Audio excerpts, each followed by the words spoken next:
Hello, today I'm going to show you how to perform a hard reset on your iPhone XS Max, or I like to say iPhone X Max. You know, X Max? Oh yeah, I'm joking only.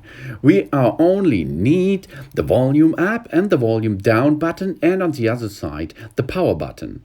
On the left side of your phone there you can see the volume up button on the upper side, and the down side there's a volume down button. This we are going to use first, and then we go on the right side. The right side there's a power button, or the side button for example. And this is first thing you are going to do if your Apple iPhone has some fail functions. Okay, you can see first step, second step, and the third step. Maybe your phone is freeze, maybe your phone is not function anymore. So let's start.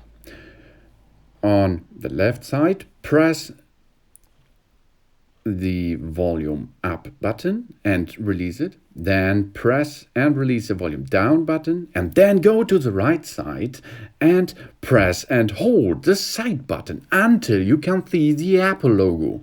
There it is. Now the phone is rebooting and all things are cleared. Not the memories, not the photos, not the settings on the device. Only the iOS is rebooting, and after this the function will come back. I hope so, because this is the first step to perform if you have a fail function. Thanks for watching. Please subscribe me and give me positive feedback, and see you next time. Soon.